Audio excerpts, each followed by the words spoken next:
Hey guys, tonight we peel back Rome's grandeur to reveal a dark truth about its famed spectacle, gladiators. Forget the movies. Their life was a brutal, short journey from chains to sand. We'll walk through the blood, sweat, and tears fueling Rome's thirst for entertainment. Before you get too comfortable, a quick like and subscribe if you enjoy this content would be grand. Let me know in the comments where you're tuning in from and your local time. It's always fascinating. Now dim the lights, maybe turn on a fan for that soft hum, and let's ease into tonight's journey together. As we settle deeper, let your mind drift to ancient Rome.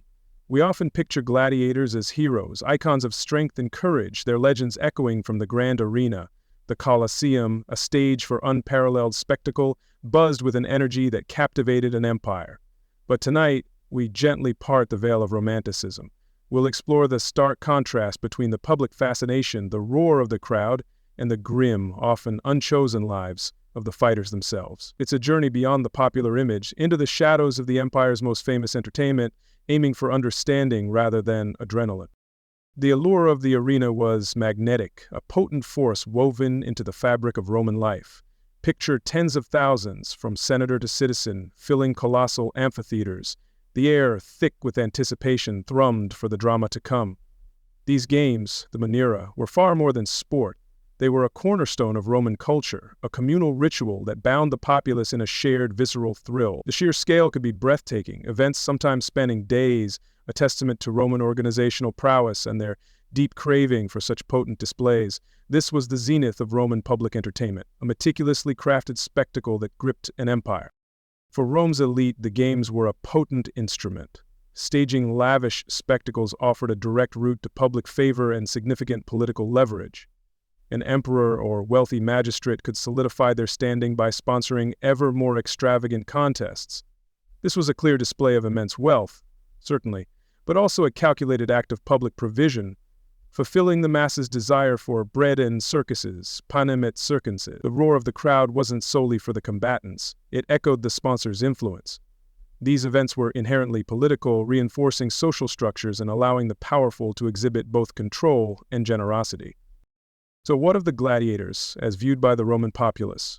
In many respects, they were the celebrities of their era.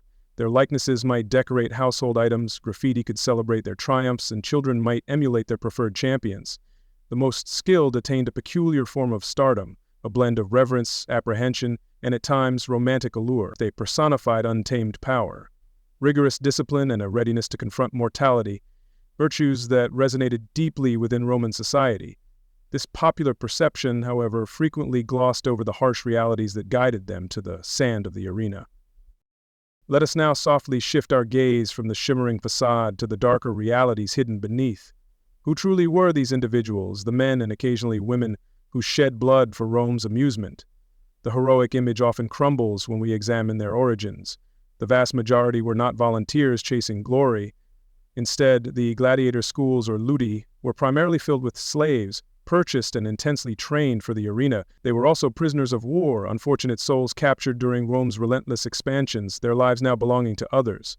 And, significantly, many were condemned criminals, the Noxii, whose public execution was woven into the fabric of the games. The concept of choice for the typical gladiator was largely an illusion. Very few individuals willingly entered the Lenista's demanding tutelage. Slaves, by definition, were property, their fates and bodies subject to their owner's whims. A master deeming a slave strong, or perhaps unruly, might condemn them to the arena. Prisoners of war, having already surrendered their liberty on distant battlefields, found the arena to be just another form of captivity, frequently a mere precursor to an almost inevitable demise. For criminals sentenced ad Ludus to the games, there existed no alternative path. It was a grim sentence, not a career choice. Life within the gladiator schools, the ludi, was unforgiving and rigidly structured, designed for a singular, brutal purpose, to forge men capable of fighting and frequently of dying. Their daily routine consisted of relentless, grueling training, unyielding discipline, and a diet that, while generally adequate for building muscle, was basic. They resided under perpetual surveillance, their personal liberties non-existent. Though conditions might have varied subtly between different establishments, the fundamental truth was one of profound servitude. The chilling, ever-present specter of a violent end in the arena cast a long shadow over every drill, every shared meal, every uneasy night. Certainly narratives exist of gladiators who attained celebrity, riches, and occasionally the precious Ludus, the wooden sword symbolizing freedom. Figures like Spartacus even spearheaded uprisings that momentarily threatened the Republic's foundations. These accounts, though captivating, highlight the exceptions that underscore a far more brutal norm. For each gladiator who gained acclaim and survived, innumerable others met their end anonymously, their names lost to history, their lives sacrificed for a brief surge of public thrill. The system was not structured to cultivate triumphant, free heroes. Its primary function was to ensure a continuous flow of combatants for the arena's bloody demands. The shining illusion of the gladiator, celebrated and admired, stands in chilling contrast to the raw fear and lack of freedom that define most of their short lives. This gulf between myth and reality is key to understanding why, for so many, standing on that sand was far from a glorious choice, but a terrifying sentence. Welcome back as we gently drift further into the hushed corridors of the distant past. In our previous exploration, we touched upon the stark realities faced by those who fought on the sands of the Roman arena. But now, let us journey even deeper, beyond the grand Coliseum, before even the Republic stood in its full might. We seek the very genesis of these bloody games, a beginning far removed from cheering throngs and imperial spectacles. The gladiator's story doesn't start with Rome, but with an older, enigmatic people, and with rituals tied not to entertainment, but to the solemn rites of death itself. Let's carefully uncover these ancient, formative origins. Our search takes us to Etruria, land of the Etruscans, a sophisticated civilization in ancient Italy before Rome's famous rise. Nestled in modern Tuscany, Etruscans were known for mineral wealth, skilled craftsmanship in bronze and pottery, and distinctive art and deep religion. They had a complex view of the afterlife, shown by their elaborate necropolises, cities of the dead, with richly decorated tombs. These tombs provide many crucial clues about their beliefs and unique customs, including those surrounding death, which are key to our story of gladiatorial origins. Central to understanding the Etruscan link to what became gladiatorial combat is the concept of Munus. In Latin, munus, plural munera, originally meant a duty, an obligation, or a gift in a formal context. For Etruscans, and later early Romans who adopted it, a munus often specifically referred to an offering or service for the dead, a final act of deep piety. These were not joyful celebrations, but solemn duties performed to honor the deceased's spirit, appease lingering shades, and perhaps ensure their smooth passage to the afterlife. The idea was rooted in profound respect and possibly an underlying fear of the departed. So, what form did these Etruscan funeral munera take? Details are pieced together from art and later Roman accounts, but evidence suggests ritualized armed combat. This wasn't sport as we know it, it was far more serious. Instead, it was believed shedding blood at a funeral held special, almost sacred significance.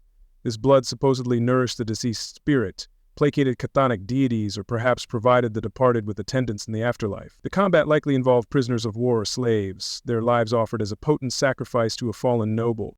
Our understanding of these ancient rites is shaped by archaeological finds, particularly vibrant frescoes in Etruscan tombs like those in Tarquinia, offering precious insights. Some tomb paintings from as early as the 6th century BC depict armed combatants in duels, often in clear funerary settings. For instance, the Tomb of the Augurs shows figures interpreted as engaging in a ritual fight, possibly a Munus. These visual records, though open to some careful interpretation, offer compelling glimpses into practices where bloodshed was integral to honoring the deceased elite. Imagine the atmosphere at these early Etruscan funeral games. It was far removed from the festive, frenzied environment of later Roman amphitheaters and their roaring crowds. Instead, picture a more somber, ritualistic setting, perhaps near the tomb of the recently deceased noble, imbued with a quiet gravity. The focus wasn't on thrilling masses, but on fulfilling a sacred duty. Individuals chosen to fight weren't trained athletes seeking glory, but likely captives or condemned persons whose lives were forfeit. Their death was part of this grim offering. As Rome grew from a small city-state on the Tiber into a regional power, it inevitably came into close, sustained contact with its established Etruscan neighbors to the north. Romans admired and absorbed many aspects of Etruscan culture, from religious rituals and divination like haruspice to architectural styles and potent symbols of authority like the fasces. It is widely believed that gladiatorial combat in its earliest form was one such custom Rome gradually adopted from Etruria, adapting it to their own evolving societal needs and views. The first historically documented gladiatorial combat in Rome itself is dated to 264 BC, a pivotal moment Roman historian Livy records these games in the Forum Boarium, Rome's cattle market, staged by Marcus and Decimus Junius Brutus Pera.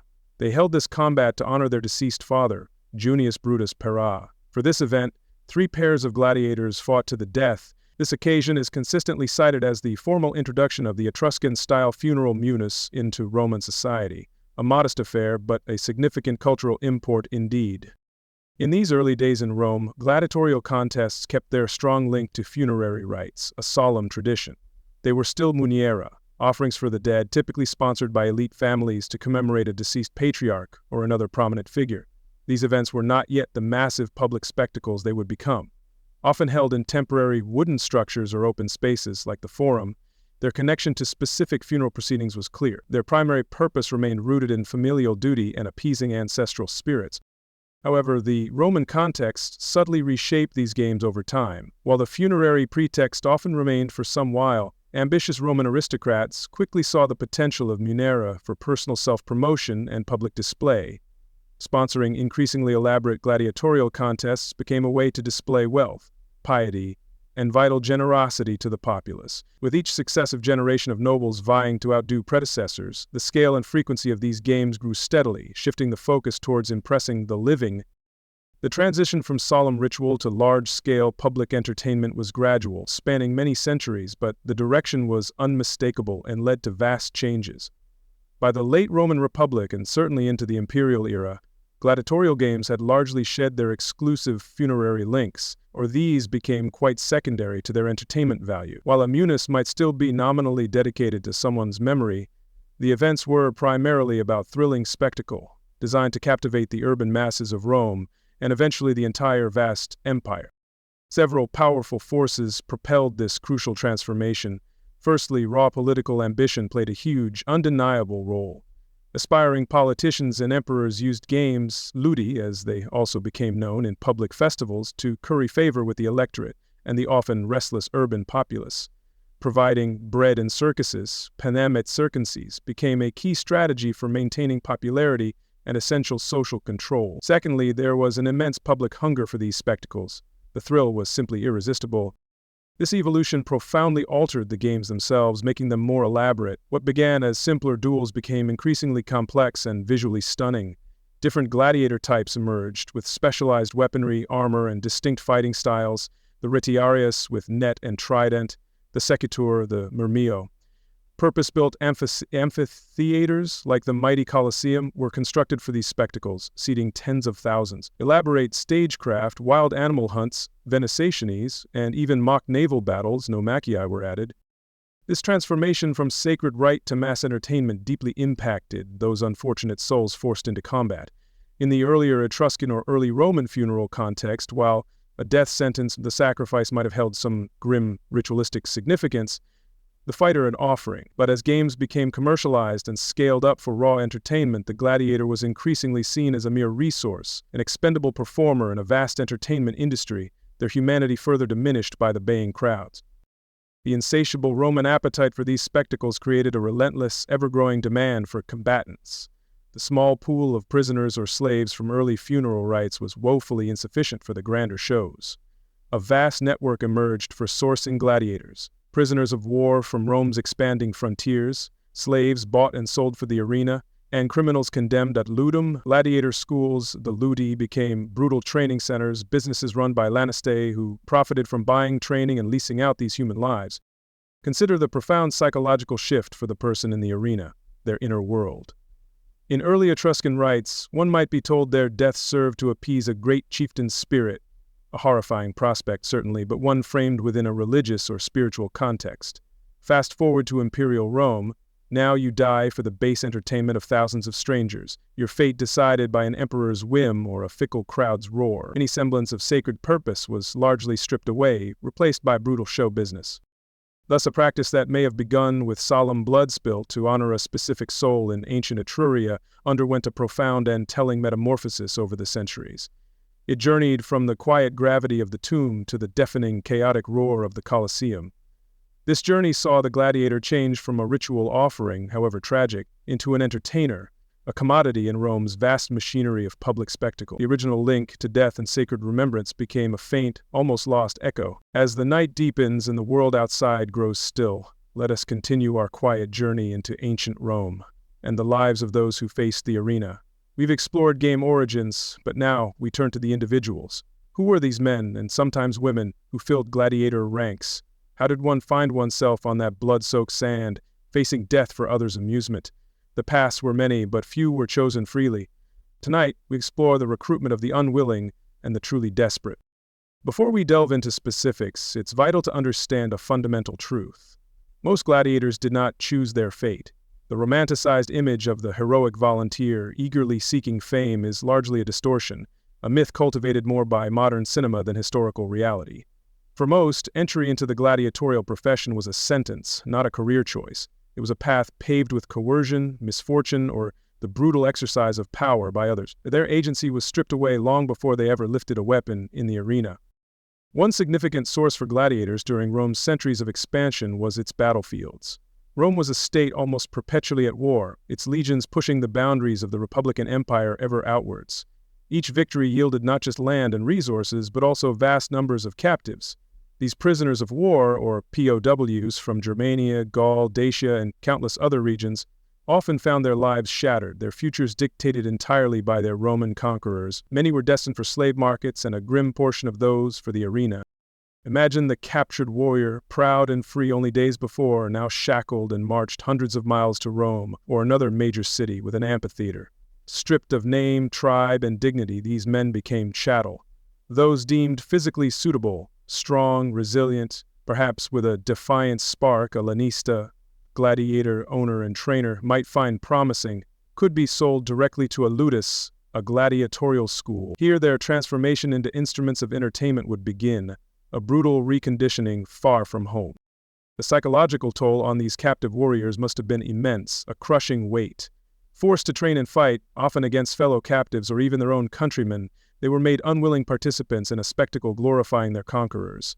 Some might have clung to a desperate hope of survival, of one day earning freedom, however slim. Others may have fought with grim resignation, or perhaps with a burning rage that could make them formidable yet ultimately disposable figures on the sand. Their inner world was one of loss. Another major pipeline into the arena was Rome's own legal system. Roman justice could be harsh, and for a range of offenses, citizens and non-citizens alike could find themselves condemned to the games.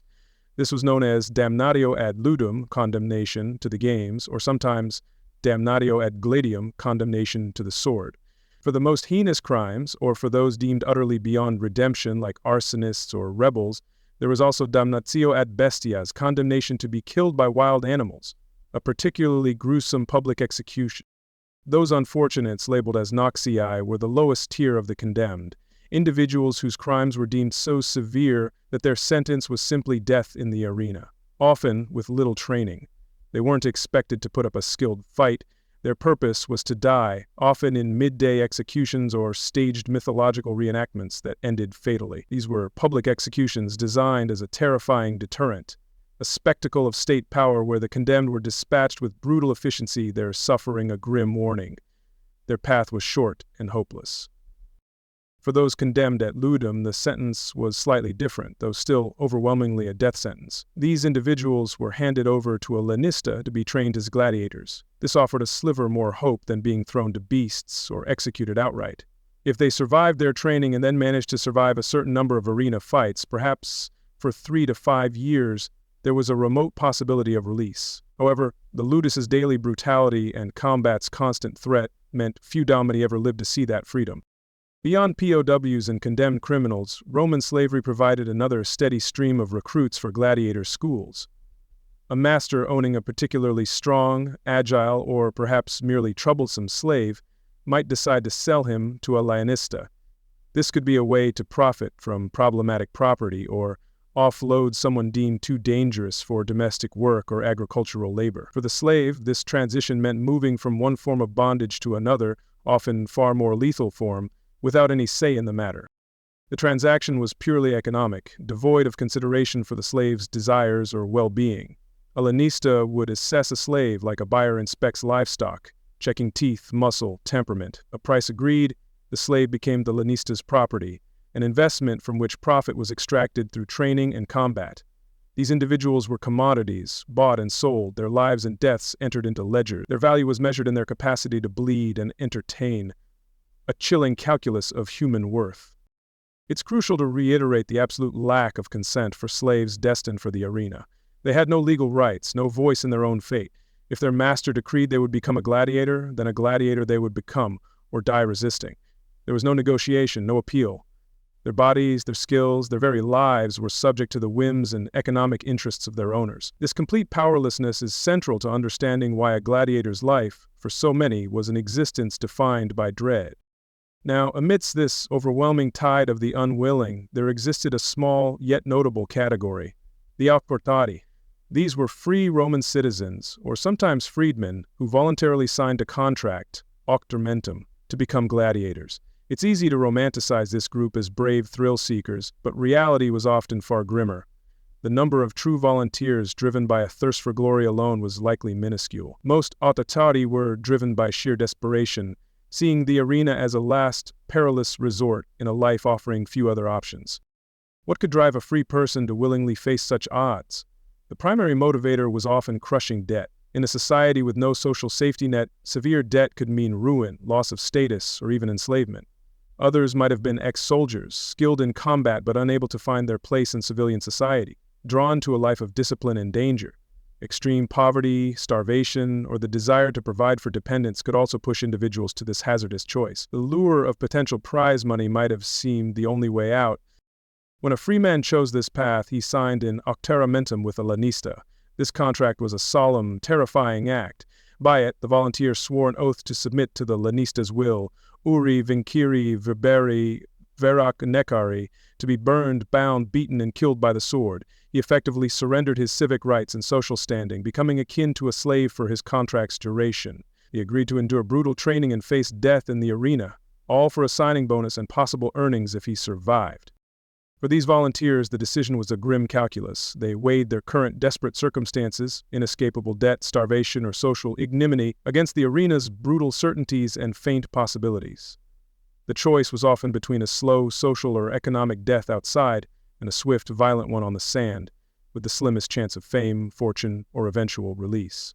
It was a bargain made at the very edge of human endurance, a testament to the harsh realities for the Roman underclass, where even a gladiator's life could seem viable. The promise of glory is often associated with gladiators, particularly successful ones. Some did achieve a bizarre celebrity, their names chanted by crowds, their images in graffiti or on lamps. However, this fame was fleeting and came at an almost unimaginable cost. For every gladiator who won renown and survived multiple fights, countless others perished in their first few appearances, names unremembered. Even for volunteers, the statistical reality was stark. The arena was where lives were overwhelmingly cut short, not where legacies were easily built. Glory was a thin veneer over mortality. So as we reflect on the diverse streams that fed the insatiable maw of the Roman arena, a clear picture emerges. Whether a captive dragged from a distant battlefield, a criminal condemned by Roman law, a slave sold like livestock, or a free man driven by deepest desperation, the journey to becoming a gladiator was, for most, not one of choice but of coercion, misfortune, or grim necessity. The path was steeped in loss of freedom, the shadow of constant violence, and the ever-present likelihood of a brutal public demise. This fundamental lack of agency, this forced confrontation with mortality for others' entertainment, lies at the core of why it truly sucked to be a gladiator. The arena might have offered a sliver of chance for a desperate few to change their fortunes, but for most, it was simply the final, terrifying chapter in a life already marked by hardship and subjugation. The roar of the crowd could never drown out the silent testament of their unwilling presence. As we settle further into the quiet of the night, let our thoughts drift to those swept into the gladiators' world.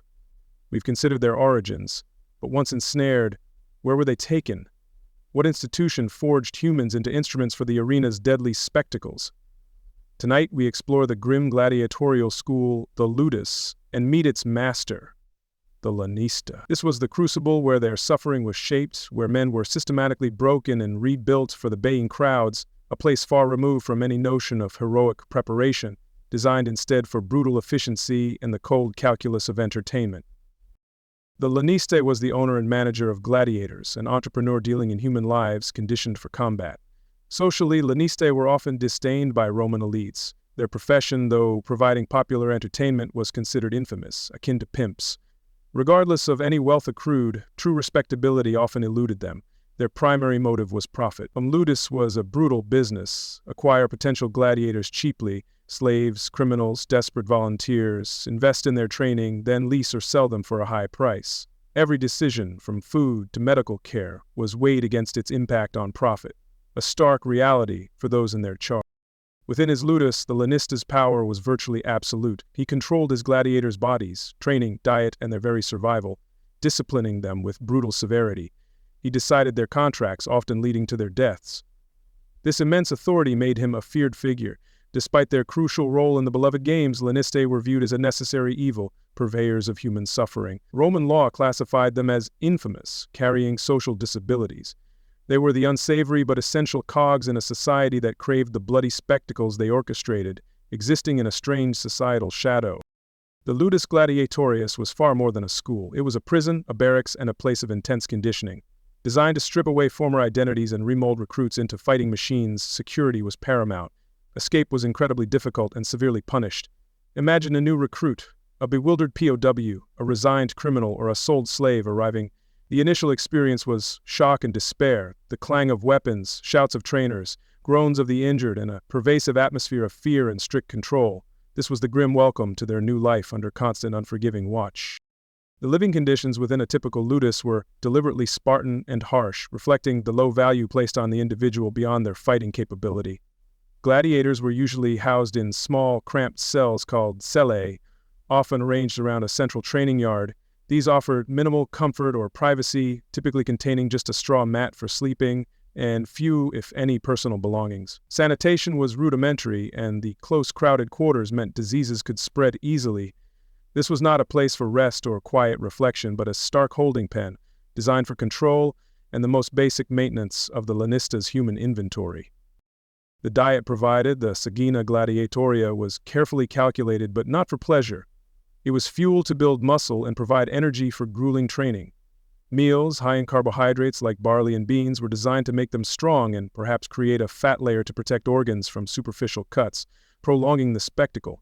Luxury was non-existent. Similarly, Lenista employed medici, doctors, not from humanitarian concern but economic pragmatism. A wounded gladiator couldn't earn money. These doctors, like Galen, became skilled in trauma care, patching up valuable assets to return them to the arena, serving the Lenista's profit motive. Training in the Ludus was relentless, physically exhausting and inherently dangerous, designed to push men to their limits and beyond. Days were structured around endless hours of weapon practice, severe physical conditioning, and brutal combat drills. Novices, or tyrones, began by practicing against a palace, a thick wooden stake representing an opponent, using specially weighted wooden weapons significantly heavier than those used in actual arena combat. This was intended to build exceptional strength, endurance, and muscle memory. As they progressed, they engaged in harrowing sparring matches with other gladiators. The rigorous training regimen was often supervised by specialized instructors known as doctores or magistri. These individuals were frequently ex-gladiators themselves, hardened men who had somehow managed to survive the arena's horrors and possessed the grim skills and brutal experience to impart to new recruits. Each doctor might specialize in a particular fighting style, such as the net-wielding Retiarius, the heavily armored Mormillo, or the scimitar-carrying Thrax, teaching the specific techniques, stances, and cruel strategies associated with that gladiator type. Their own continued favor with the Lenista often depended on producing skilled, and therefore profitable, fighters. Discipline within the forbidding walls of the Ludus was exceptionally strict and was enforced with immediate brutal measures. Any sign of insubordination, any reluctance to train or fight, or any desperate attempt to escape this living hell was met with the harshest forms of punishment. Whips made of leather thongs, heavy rods, and binding chains were common tools of enforcement, wielded without hesitation by the Lenista's overseers. Some gladiators might even be branded with hot irons, marking them indelibly as the Lenista's property and serving as a permanent, visible deterrent against any thoughts of flight. Fear was a constant, palpable companion. A distinct and often harsh hierarchy quickly developed within the stressful confines of the Ludus. Experienced, successful gladiators, the grizzled veterans, sometimes known as primus pallae, first swords, might enjoy marginally better conditions, a modicum more respect from trainers and fellow fighters, or even minor supervisory roles over their less seasoned peers. Novices, conversely, occupied the lowest rung of this brutal ladder, facing the most severe treatment, the greatest disdain, and the most intense pressure to prove their worth or perish. This internal structure could foster bitter rivalries, but also, occasionally, a grim camaraderie born of shared daily suffering. Perhaps one of the most crushing and dehumanizing aspects of daily existence within the Ludus was the gladiator's constant, unshakable awareness that his life was merely a tradable commodity, an object. Gladiators knew they were owned, that their bodies, their skills, their very breath were assets to be bought, sold, or leased out by the Lenista purely for financial gain. Their temporary successes in the arena might incrementally increase their market value, their price tag in the Lenista's ledger, but they remained, fundamentally and irrevocably, pieces of property. This chilling knowledge pervaded every moment. It is vital to dispel any lingering romantic notions that the Ludus was in any way a place of honor, noble warrior training, or a path to genuine glory. Unlike a Roman military barracks, where soldiers trained, at least in theory, for the defense and honor of the state and could achieve respected civic status through valor, the Ludus was a purely commercial, profit-driven enterprise. Its sole focus was on preparing men for public slaughter, a bloody spectacle for mass consumption. The skills taught were for entertainment through death, often against another unfortunate soul trapped in the exact same hopeless predicament. The cumulative psychological impact of this brutal existence was undoubtedly profound and deeply scarring. The relentless discipline, the ever-present threat of violent death, the dehumanizing status as mere property, and the complete loss of all personal autonomy or hope for a normal future could lead to a devastating range of psychological responses. Many may have sunk into a state of deep, listless depression or a numb fatalism, passively resigned to their grim fate. Others might have developed a hardened, callously detached exterior as a desperate coping mechanism in the face of daily horrors. For many trapped within the Ludus's oppressive darkness, the only conceivable glimmer of light, however faint and distant, was the slim possibility of continued survival and, even more remotely, the dream of eventual freedom. Achieving the Rudis, a simple wooden sword bestowed upon a gladiator to symbolize his discharge from service and the restoration of his liberty, was the ultimate, almost mythical aspiration. This fragile hope, often coupled with the most basic human instinct to simply survive another day, likely fueled many through the grueling training sessions and the terrifying life-or-death appearances in the arena. In its grim essence, the Ludus Gladiarius, ruthlessly managed by the Lenista, was a meticulously designed crucible of human suffering and a factory for bloody spectacle. It was an institution that efficiently transformed human beings, individuals with their own pasts, their fears, their extinguished dreams, and their lost loves, into conditioned performers for Rome's deadliest form of mass entertainment. Every single aspect, from the squalid cramped cells and basic unappetizing food to the brutal, unceasing training and savage discipline, was precisely geared towards producing individuals conditioned to kill and to die for public amusement and their master's profit. The harsh, cold, and unforgiving environment of the Ludus, tightly controlled by the profit-obsessed Lenista, stands as a stark and chilling testament to precisely why the life of a gladiator was so profoundly miserable. Within those walls there was precious little room for human dignity, even less for genuine hope, and almost none at all for the exercise of free will or personal choice. These schools were not merely training grounds, they were, in reality, breeding grounds for despair, efficiently churning out traumatized victims for the arena's insatiable and bloody appetite. Understanding the Ludus is absolutely key to understanding the deep wretchedness. As the world outside finds its rest, we delve deeper into the gladiator's somber existence. Beyond the grim walls of the Ludus, a relentless process unfolded, the transformation of human beings into specialized instruments of lethal entertainment.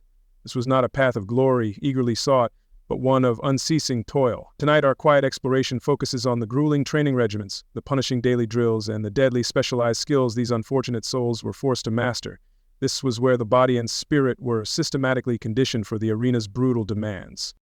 It's a mistake to think gladiators were merely untrained individuals thrown into combat. While some condemned Noxii faced such a fate, true gladiators underwent intensive, systematic training. The Roman audience, surprisingly discerning in their taste for these bloody spectacles, craved a degree of skill and dramatic tension. More importantly for the Lenista, his human investments needed to be skilled enough to survive, at least for a while, to provide a return on his outlay. Thus, rigorous training was paramount not for the gladiator's betterment, but to ensure a more captivating and therefore more profitable show for all. The training regimen was intensely arduous, pushing individuals to their physical and mental limits. It was characterized by its soul-crushing repetitiveness, drilling movements into muscle memory until they became instinctive. Days were long, filled with exhausting exercises under the unforgiving eyes of the doctors, specialized trainers, often grim veteran gladiators. These taskmasters corrected stances with sharp words or sharper goads, critiqued movements, and pushed recruits relentlessly, breaking down resistance and instilling obedience. The aim was chilling proficiency in the specific arts of killing required by their assigned fighting style. For a new recruit, the tyro training began with brutal physical conditioning. This involved strenuous exercises, long runs for stamina, relentless calisthenics, jumping, and weightlifting with heavy stones to develop raw strength. Once a basic fitness was achieved, weapon training commenced against a palace, a 6-foot wooden stake in the training yard. Here, they spent countless hours attacking with a heavy wooden practice sword, Ludus, and shield, drilling fundamental strikes, parries, and footwork. These practice weapons were often deliberately heavier than real ones to build formidable muscle. The sheer mind-numbing repetitiveness of these foundational drills was a core part of the conditioning. Picture lines of gladiators, endlessly repeating the same lunges and shield blocks against their inanimate opponents, hour after hour, day after day. This monotony was designed to make action second nature for the chaos of the arena. However, the mental toll of such grinding repetition, combined with pervasive physical exhaustion and the constant awareness of their grim purpose, must have been a profound psychological burden, eroding hope and individuality with each wearying identical movement. After mastering the fundamentals, a gladiator was typically assigned a specific fighting style, an armatura. This specialization was key to gladiatorial combat, creating varied matchups that appealed to the crowd and allowed for diverse tactical scenarios. The Lenista or doctorus would assess a recruit's physique, natural aptitude, and perhaps even temperament before decreeing which type they would become. This decision was critical, dictating the specialized weapons they would learn to wield, the particular armor they would be burdened with, and the specific agonizing drills they would endure for the rest of their short, brutal career. A common and formidable type was the murmillo. He was heavily armed, distinguished by a large fish-crested helmet, cassis Christa, a tall, oblong legionary-style shield, scutum, and the deadly Roman short sword, the gladius. He also wore a greave on his left leg and a protective arm guard, manica. The murmillo's extensive training focused on expertly utilizing his heavy armor and shield for impenetrable defense, while delivering powerful, decisive sword thrusts. Drills involved hours of practicing shield maneuvers and repeating attacks, focusing on accuracy, power, and advancing steadily under cover. In stark contrast stood the retiarius, or netman, a fighter who relied on speed and cunning over heavy protection. His armor was minimal, an arm guard, manica, and a high-metal shoulder guard, gallerus. His weapons were a weighted net, grati, a sharp trident, pugio, and a dagger, pugio. The retiarius's training centered on accurately casting the net to ensnare his opponent, followed by swift trident attacks. Endless drills perfected his net throwing, judging distance and timing, alongside practicing rapid trident thrusts and crucial evasive footwork, as he was highly vulnerable if caught. The Thraex presented another distinct style. He wore a broad-rimmed helmet with a griffin crest, a small, often square shield, parmula, and padded leg guards. His signature weapon was the Psycha, a short, wickedly curved sword designed to strike around an opponent's shield. An aggressive, agile fighter, the Thraex's training emphasized quick movements and the effective use of his unique blade. Drills concentrated on swift footwork, maintaining pressure, using the parmula actively for deflecting, and mastering angled Psycha strikes to bypass larger defenses, often practicing against murmillo-style partners. Many other specialized gladiator types existed beyond these, such as the secutor chaser, designed to counter the retiarius with a smooth, snag-proof helmet, or the hoplomachus, resembling a Greek hoplite. Each distinct armatura demanded a unique set of skills, and thus a uniquely tailored, yet universally punishing training regimen. Regardless of their specific classification, every gladiator endured countless hours of brutally repetitive drills, meticulously designed to hone them into living weapons, each movement perfected for a singular, deadly purpose, on the arena sand for the crowd's fleeting excitement. As their specialized training progressed, gladiators engaged in armaturae, which were essentially paired sparring sessions.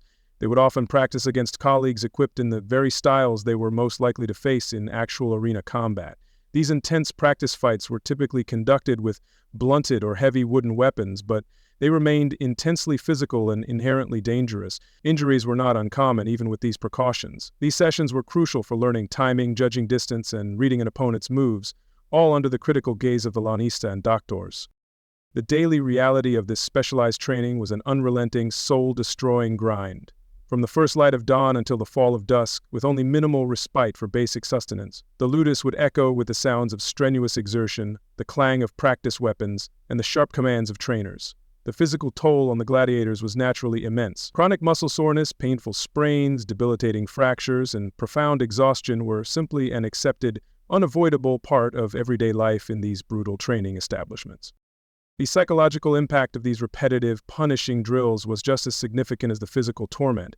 The sheer monotony of endlessly practicing the same lethal moves, thousands upon thousands of times, combined with the pervasive fear of injury or failing to meet expectations, created a deeply stressful and oppressive environment. There was no room for creativity or personal expression.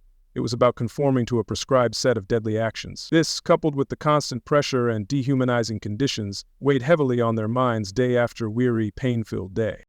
It is absolutely crucial to remember as we consider this arduous training that its purpose was never about fostering personal growth, teaching self-defense in a broader civic sense, or promoting any kind of noble martial pursuit.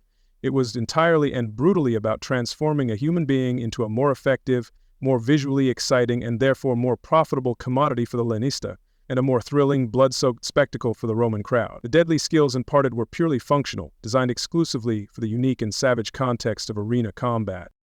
In summation, the training regimen of a Roman gladiator was a grueling, highly specialized, and relentlessly repetitive ordeal, a true test of human endurance.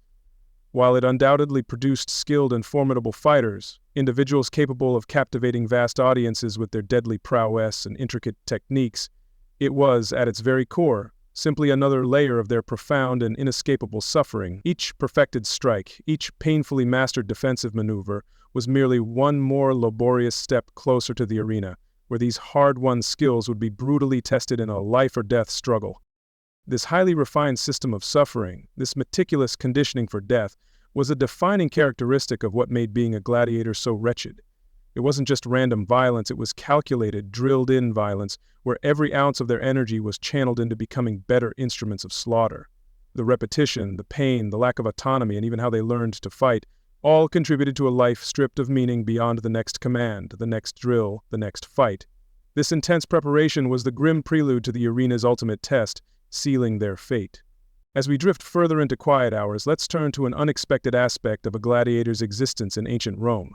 Beyond the clash of steel and crowds' roar, beyond brutal training lay the daily sustenance fueling these individuals. What did these men, conditioned for combat and facing death, actually eat? The answer, as we'll explore, might surprise you, running contrary to modern assumptions about a warrior's diet and offering another window into their grim lives. When picturing ancient warriors or elite athletes, our minds often conjure diets rich in lean proteins for peak muscular development. For the Roman gladiator, the nutritional landscape was different. Gladiators were sometimes derisively called horderii by ancient writers, meaning barley men or barley eaters. This moniker hints at a diet diverging significantly from protein-heavy regimens we associate with such physically demanding roles, pointing towards a humble, plant-based foundation for their meals. The core of the Gladiator Diet, indicated by their nickname and supported by historical texts and archaeology, was predominantly vegetarian. Key staples included barley, a hearty grain consumed as porridge, bread, or in stews. Beans and other legumes were also crucial, providing plant-based protein and fiber. Vegetables and fruits, when available, supplemented these. Meat, while not entirely absent, appears to have been a rare component, certainly not the centerpiece of their nutritional intake, a far cry from a king's feast. One primary reason for this high-carbohydrate diet was sustained energy. Gladiators endured grueling, hours-long daily training, and combats could be lengthy, demanding immense stamina. Carbohydrates in barley and beans are an excellent source of glycogen, converted to glucose for energy. This diet provided the slow-regen fuel necessary to power through exhaustive physical demands, keeping them on their feet during protracted, brutal encounters in the unforgiving arena, a vital component for their harsh profession. Beyond simple energy, there was another unusual reason for this carbohydrate-heavy, fattening diet. It's widely believed this regimen was intended to help gladiators develop a noticeable layer of subcutaneous fat, This wasn't about aesthetics, it was a pragmatic, if grim, adaptation for survival in the arena. This layer of fat covering muscles was thought to offer a degree of protection against the slashing and cutting wounds inflicted by opponents' sharp weapons during the violent combat. Why was such a fat layer advantageous? Superficial cuts into this fatty layer would bleed, often profusely, adding to the bloody spectacle Roman crowds craved. However, these wounds, while visually dramatic, would be less likely to damage vital organs or major muscles immediately. This meant a gladiator might sustain several seemingly serious, bleeding injuries, but could potentially continue fighting, making combat appear more desperate, more heroic, and ultimately more entertaining for the assembled spectators. The ability to endure superficial wounds without immediate incapacitation was crucial for the game's economics and drama. Combats ending too quickly often disappointed the audience and the editors sponsoring the games at great expense. A gladiator who could take cuts and keep fighting contributed to a longer, more engaging spectacle. This protective fat layer served not just the gladiator's slim survival chance, but also the entertainment value and financial interests underpinning the gladiatorial system. From the Lenista's viewpoint, this diet also made sound business sense. Gladiators were valuable, if brutalized, investments. An expensive, trained fighter easily killed or disabled by a minor cut was a poor return. A diet promoting a bulkier physique with this protective fat could increase a gladiator's resilience to non-lethal injuries, meaning they might recover more quickly, fight more often, and thus generate more income for their owner over their grim fighting career. It was about durability. Modern scientific analysis of gladiator remains, notably from a cemetery in Ephesus, Turkey, provides compelling evidence for these dietary theories. Isotopic analysis of bones shows high strontium and low zinc levels, a pattern consistent with a diet primarily based on plants, especially grains like barley and legumes. Furthermore, these bones often displayed remarkable density and signs of healed trauma, suggesting bodies well fueled for stress and capable of some recovery despite their harsh, painful lives. Ancient texts sometimes refer to the Sagina Gladiatorum, translatable as gladiators' fattening stuff, or gladiators' feed. This term implies a diet designed not for lean, sculpted athletes in the modern sense, but for bulking up combatants. The goal wasn't an idealized physique for its own sake, but a functional, resilient body that could withstand arena combat, a body that could absorb punishment, bleed spectacularly without collapsing, and endure prolonged, brutal exertion, all for the show. This ancient approach to fueling fighters contrasts sharply with many modern ideals of athletic nutrition. Today, athletes across numerous disciplines often focus on lean protein to optimize muscle growth and repair, meticulously manage carbohydrates for performance and recovery, and strive to minimize body fat to enhance speed, agility, or strength-to-weight ratio. The gladiatorial diet, with its emphasis on carbohydrate loading and fat accumulation, pursued very different, almost opposing physiological goals for combat. Consequently, the typical gladiator's physique was likely quite different from the chiseled, ripped look often depicted in popular culture. While undoubtedly strong from relentless training, they probably carried a more substantial, even padded appearance due to this diet. This wasn't an aesthetic choice, nor an indication of poor conditioning in their context. Rather, it was a deliberately cultivated physical trait, a functional adaptation designed to maximize survival chances and prolong spectacle in the brutal arena. It's important, therefore, to gently challenge the pervasive modern image of gladiators as uniformly lean, muscular supermen akin to modern bodybuilders. While some individuals may have naturally possessed such a build, the diet suggests a degree of bulk, including that protective fat, was actively encouraged, if not engineered. This historical reality, grounded in scientific findings and textual clues, offers a more nuanced and perhaps somber understanding of their physical preparation for their deadly profession. The gladiator's diet was tailored for a sport where survival and providing a prolonged bloody spectacle were paramount, outweighing considerations of long-term health or peak athletic performance as we understand it. Their nutritional intake was a tool, like weapons and armor, carefully managed to suit the unique and savage demands of the Roman arena. It underscores their lives were managed for extreme, specific, inhumane purposes, rather than their own well-being or personal athletic achievement. While this carbohydrate-rich, largely vegetarian diet seemingly provided necessary energy and protective bulk for their grim profession, one might wonder about potential nutritional deficiencies from limited variety and scarce meat. However, their keepers' primary concern was not optimal long-term health, but immediate functional capacity in the arena. The diet, like all aspects of their existence, was ruthlessly focused on preparing them for combat, ensuring they were fit for the bloody purpose for which they were fed. Ultimately, the gladiators' diet, so different from what we might expect, serves as another poignant reminder of their complete subjugation. They did not choose what they ate, any more than they chose opponents or fate. They were fed in a manner deemed most effective by their owners, the Lenista. Much like livestock might be fattened for a specific purpose, this control over their sustenance underscores their status as commodities, their bodies mere instruments in a larger, brutal entertainment machine. This specific, functional diet, designed for spectacle and grim arena durability rather than the gladiator's own health or preference, contributes significantly to understanding why their existence was so wretched.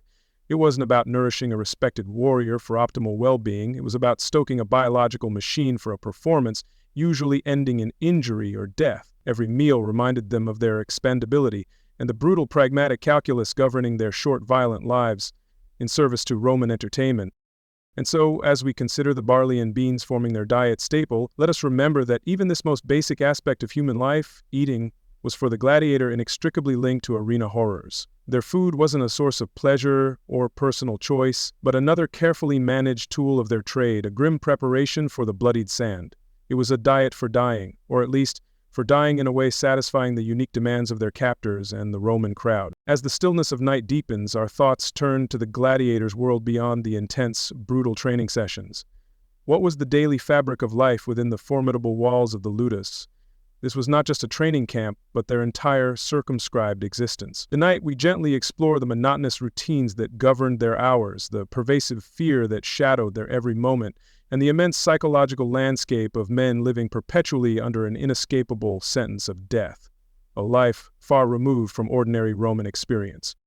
The Ludus was a grim fusion of prison and barracks, a place where every aspect of life was strictly controlled. The atmosphere was thick with tension, fear, and the constant presence of authority. Daily existence was dictated by unyielding routines, from pre-dawn rousing to nighttime lockdown in cramped cells.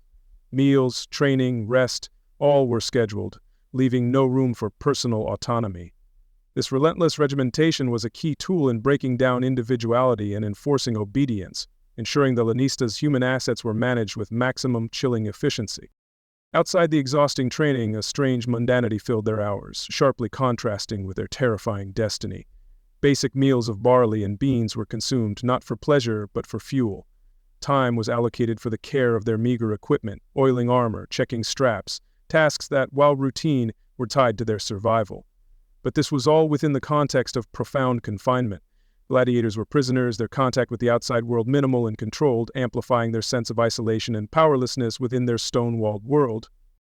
A significant portion of a gladiator's day was spent in a state of heavy, anxious waiting for the next drill, the next meal, the next fight announcement. This limbo could stretch time into a torment. The Ludus itself was a constant assault on the senses, a grim reminder of their plight. The clang of practice weapons, the shouts of trainers, the smell of sweat, fear, and basic food, perhaps even the distant roar of a crowd if an amphitheater was nearby. This sensory backdrop formed the relentless soundtrack to their captive lives. Daily life in the Ludus was systematically stripped bare of the simple pleasures that lend comfort and meaning to ordinary existence. There was little opportunity for personal hobbies, quiet contemplation unrelated to combat strategies, or the warmth of family connections. Entertainment, if any, was likely coarse and infrequent, permitted only if it served the Lenista's purpose of control or release of tension. Their world was reduced to its most functional, brutal elements: eat, sleep, train, obey, and prepare for a violent, public death on demand. Looming over every sunrise, every shared meal, every moment of forced rest was the undeniable and ever-present shadow of impending death. Each gladiator lived with the chilling knowledge that any upcoming fight in the arena could very well be his last. This constant proximity to a violent end created an almost unbearable psychological pressure. The gnawing anxiety before a match, the dread that could make even a meager meal feel like a condemned man's last repast, these were integral parts of their daily, silent, internal suffering. Fear within the Ludus was a pervasive, multifaceted entity.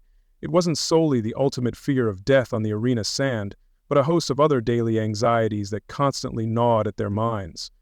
There was the dread of sustaining a serious injury during the brutal training sessions, an injury that could end a career prematurely or lead to a slow, agonizing decline. There was the fear of the Lenista's unpredictable wrath, and the severe, often public punishments for any infraction, whether real or merely perceived by their masters.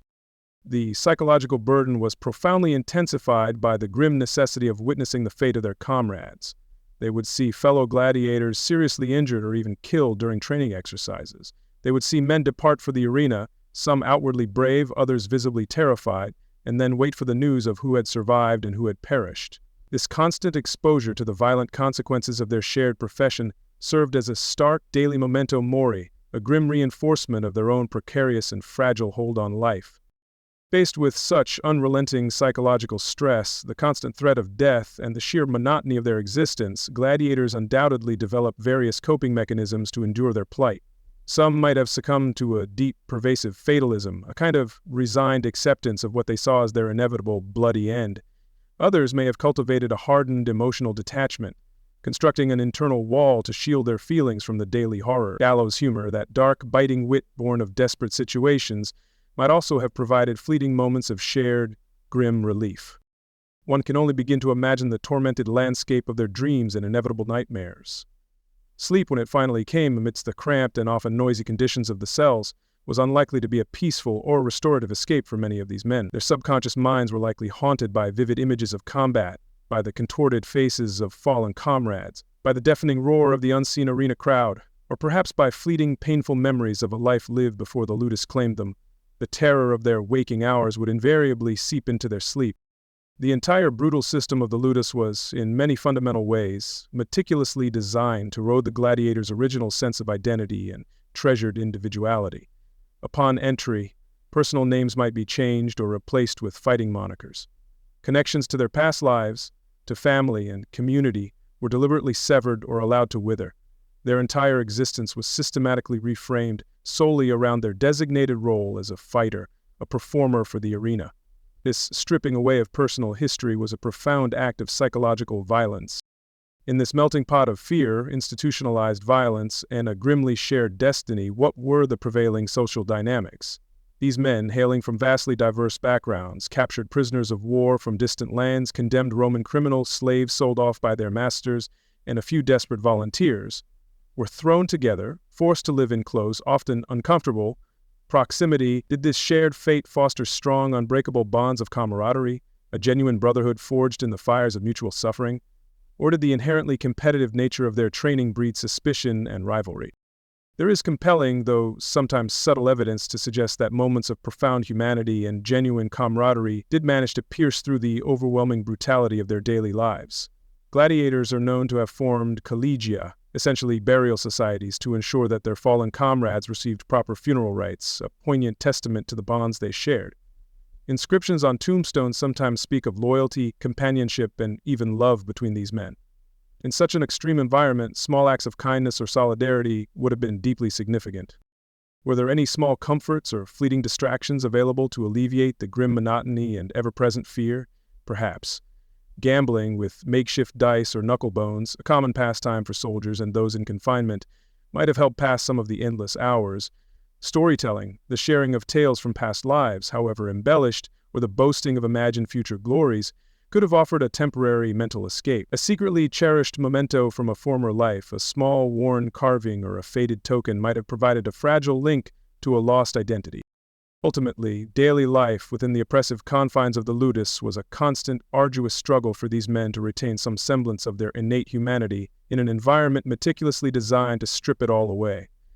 They were far more than just unthinking fighting machines. They were individuals who had once known other lives, other hopes, other dreams. Any fleeting moments of shared laughter, genuine friendship, or quiet acts of defiance against the dehumanizing pressures of their captivity would have been precious, vital acts of internal resistance against the crushing weight of their grim reality. In essence, the daily life of a gladiator was a core component of his misery, a relentless cycle of monotony, fear, and intense psychological pressure, punctuated by bouts of brutal training. This carefully controlled, fear-soaked existence, defined by a lack of freedom and the constant gnawing awareness of impending death, was not merely a prelude to the arena, but a profound form of suffering in itself. The Ludus was a factory of despair, its daily rhythm the somber, grinding soundtrack to their tragic lives lived perpetually on the edge of oblivion. As the quiet of night deepens around us, we journey with the Roman gladiator towards the arena itself. The monotonous routine of the Ludus, the endless training, all culminated in these final days and hours immediately preceding a major contest. This period was a strange, charged interlude, a stark transition from the grim internal discipline of the school to the terrifying public spectacle of the impending games. Tonight, our exploration will gently illuminate these pre-fight rituals, the often unsettling public displays, and the immense psychological weight borne by those on this fated road to the arena. The upcoming games, or Munyata, were heralded with public fanfare, painted posters listing the editor, the number of pairs, and famed combatants. Within the Ludus, the Lenista informed those selected, bringing a fresh wave of anxiety. The usual relentless training might then ease slightly, conserving energy, but also unsettlingly signaling the end of preparation and the imminent arrival of mortal combat. With each passing hour, the abstract threat of death solidified. Final checks of pairings were made, and the world for the chosen gladiators would shrink, their focus funneled towards that single fateful day. On the day of the games, a primary ritual was the Pompa, a grand procession winding through city streets to the amphitheater. It was a vibrant, noisy affair with musicians, religious attendants, the editor in his finery, and the gladiators themselves, dressed in elaborate robes or polished armor, weapons gleaming. They were paraded like prize exhibits, their forms assessed, their chances debated by the cheering or jeering crowd. This was their formal, unnerving introduction to the thousands who would soon witness their life-or-death struggles, a spectacle of human value before the fight. For the gladiator marching in the Pompa, the experience was profoundly surreal. A fleeting sense of stardom, as the focus of intense attention might occur, yet it was invariably overshadowed by the chilling knowledge of what awaited.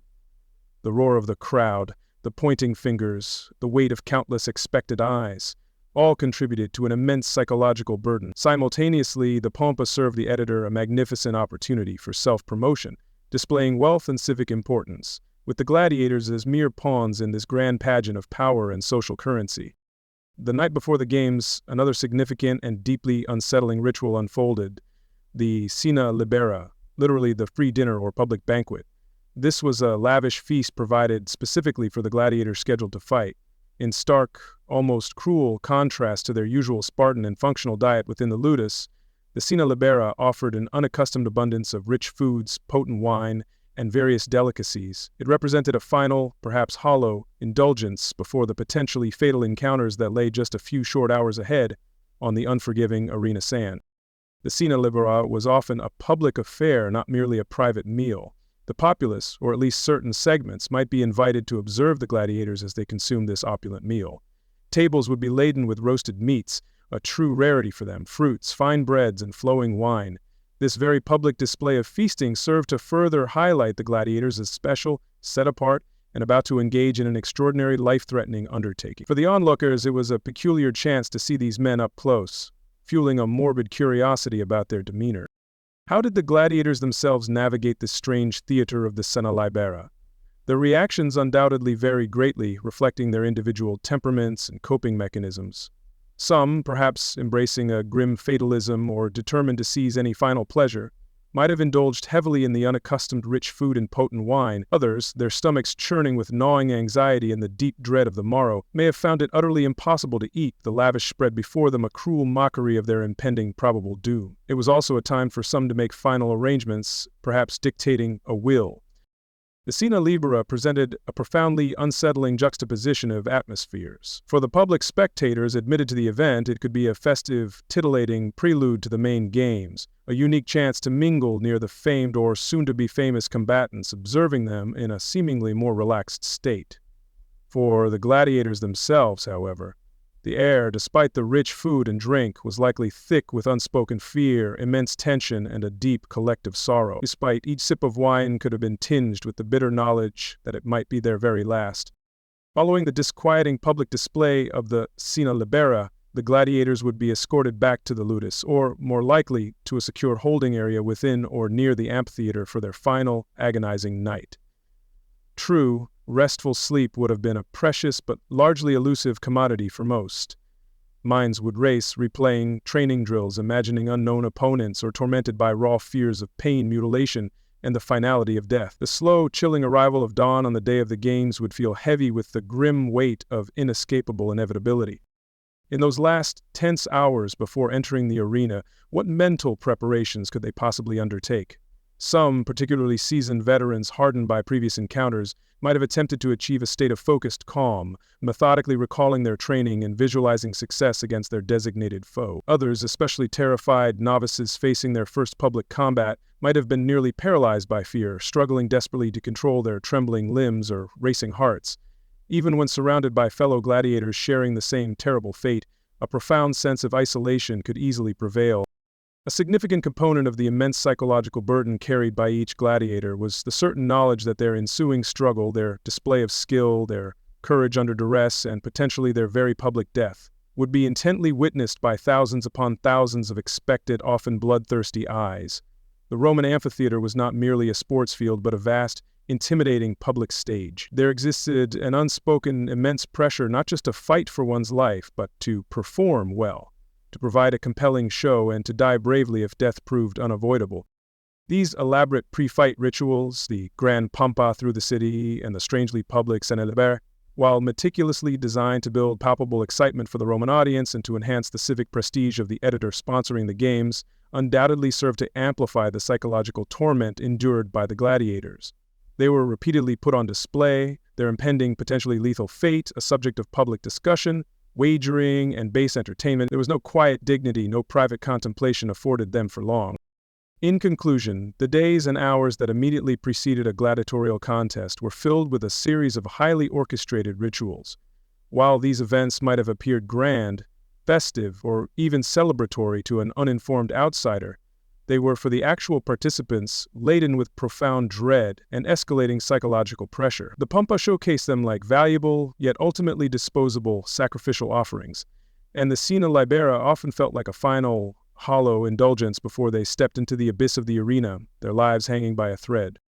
The road to the arena for a Roman gladiator was thus paved not with genuine honor or respect, in any true sense, but with a carefully constructed, highly visible public spectacle that served to magnify the gladiator's private, internal fear. The intense weight of public expectation, the constant invasive scrutiny from strangers, the certain knowledge of the thousands waiting to witness their fate, all these potent elements combined to make the prelude to combat an ordeal almost as harrowing and soul-destroying as the deadly fight itself.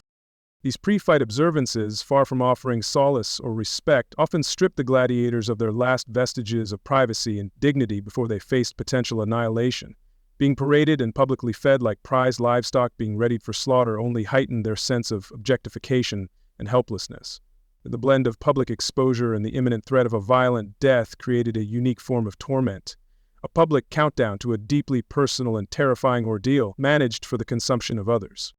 This public ordeal, this ritualized journey towards potential death in front of a roaring multitude, was a core and defining element of why the life of a gladiator was so profoundly wretched. There was no escaping the role they were forced to play, both before and during the games. Their final days were not their own, but belonged to the crowd and the editor. This lack of agency, even in the face of death, coupled with the intense psychological pressures of these public rituals, cemented their status as victims of a brutal entertainment system. As the deep calm of night enfolds us, our journey brings us to the gladiator's ultimate destination, the infamous arena floor. All the relentless training, the monotonous existence within the Ludus, the unsettling pre-fight rituals, everything culminated in this terrifying public stage.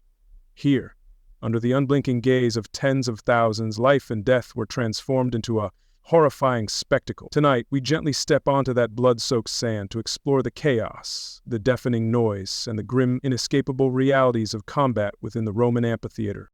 Imagine the disorienting experience of emerging from a dark, narrow passage beneath the colossal stands, suddenly thrust into the blinding sunlight that flooded the vast arena. The abrupt eruption of sound would be deafening, an immense roar from up to 50,000 spectators or more, a tidal wave of human noise crashing over the combatants. The sheer, intimidating scale of a structure like the Coliseum was designed to awe and terrify, making the individual gladiator feel utterly small and exposed before the overwhelming power of the crowd and the state. The arena floor, covered in thick sand, arena to absorb blood, was a grim canvas reflecting countless past combats.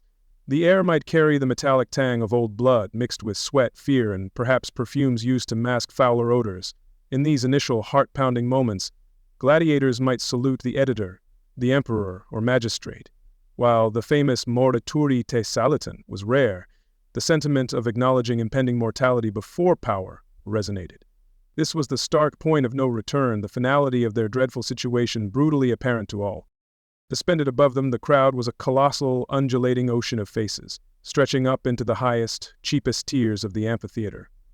Though composed of individuals from every stratum of Roman society, senators and slaves, men and women, they merged into a singular, almost monstrous force, overwhelmingly hungry for visceral excitement and, frequently, for bloodshed. Their collective mood, expressed through thunderous cheers, contemptuous jeers, sudden silences, or roars of approval, held an immense, almost godlike power over the events unfolding on the sand below. The noise within the amphitheater was a relentless assault, a key component of the spectacle. Beyond the crowd's roar, musical accompaniment, blaring horns, wheezing organs, pounding drums, heightened the drama.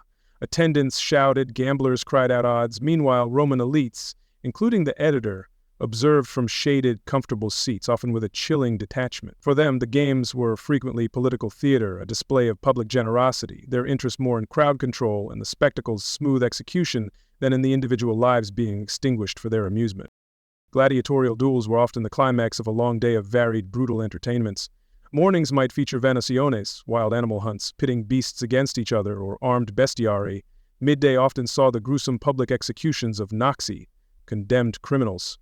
From the gladiators' perspective on the sand, the surrounding crowd was a terrifying, abstract force. Thousands of anonymous faces focused on their every move, their collective whim capable of demanding life or death. It was an incredibly exposed, vulnerable position subject to intense mass scrutiny. After the preliminary spectacles, referees, a senior Lenista or a retired gladiator, summa rudis, would signal for a pair of gladiators to commence their fight.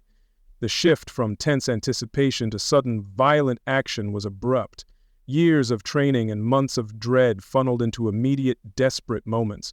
While fiction depicts long duels, reality was often quicker and more vicious. These were not elegant displays, but desperate struggles aiming to efficiently disable or kill, where a missed block or a slip on the bloodied sand could mean a swift, fatal end. For the gladiator, actual combat was an overwhelming maelstrom of raw sensations and roiling emotions. A potent surge of adrenaline would sharpen some senses, but could also induce disorienting panic. Fear, their constant shadow, would be at its absolute peak. Yet it had to be ruthlessly controlled, channeled into a desperate, all-consuming focus on the opponent's every subtle move. The searing pain from blows landed, the burning strain of extreme exertion, the acrid taste of dust and sometimes their own blood, all would combine in a terrifying, heightened state of awareness. Perhaps one of the most psychologically disturbing aspects for a gladiator was the grim necessity of facing an opponent who was, in all likelihood, ensnared in the exact same dreadful, hopeless situation. The man or woman opposite them was not a hated national enemy encountered in war, but another captive, another broken victim of the Lenista and the insatiable arena system, now forced to fight for their own life by attempting to take another's. This chilling understanding added a layer of profound, unspoken horror to the already savage physical brutality of the enforced fight. Combat would rage until one gladiator was unequivocally defeated, grievously wounded, completely disarmed, or driven to utter exhaustion and physically unable to continue. This critical moment, the fall of one combatant onto the blood-soaked sand, was the terrible juncture where their immediate fate would be decided. For the victor, there might be a fleeting, almost hysterical rush of relief, quickly tempered by their own injuries and the chilling knowledge of what came next. For the vanquished, their destiny now rested entirely with others. If the defeated gladiator still clung to life, they might appeal for mercy, perhaps by raising a trembling finger. The crowd would then vociferously make their desires known, traditionally believed to be through gestures, the Pollex Verso or turned thumb, though the precise signals are debated. They would roar for missio, release, or mercy, or for jugulation, death. The editor, mindful of public sentiment usually but not invariably, followed the crowd's savage will. A final signal was given, and the victor would either spare his fallen opponent or deliver the fatal blow. The chilling indifference of many spectators to the actual extinguishing of a human life was a hallmark of the games. Once a gladiator was killed, or mercy granted, the crowd's attention quickly pivoted to the next bloody attraction. Attendants dressed as Charon, the underworld's ferryman, might prod the body to confirm death, or a figure costumed as Mercury might deliver a ceremonial hammer blow. The corpses were then unceremoniously dragged out through the Porta Libitinensis, the gate of death, their individual stories already fading from interest. For the gladiator who managed to survive a fight, whether through victory or a grant of missio after defeat, any relief experienced was immense but invariably temporary. Exhaustion, often severe injuries requiring immediate medical attention, and the profound psychological trauma of the encounter lingered heavily. More chillingly, survival simply meant an eventual return to the Ludus, to the grinding routine, to await the next terrifying summons to fight, the next brutal brush with death. It was rarely a true escape, only a brief postponement of the seemingly inevitable. The Roman arena floor, therefore, was far more than just a simple stage for brutal combat. It was a terrifying place where human life itself was deliberately rendered a public spectacle, and its intrinsic value made horrifyingly cheap, almost worthless. It was the gruesome culmination of all the gladiators' arduous training, their suffering, and their fear, all distilled into a violent performance for others' fleeting amusement. The blood and sand bore silent, eternal witness to countless individual tragedies, to brief lives extinguished for a thrill.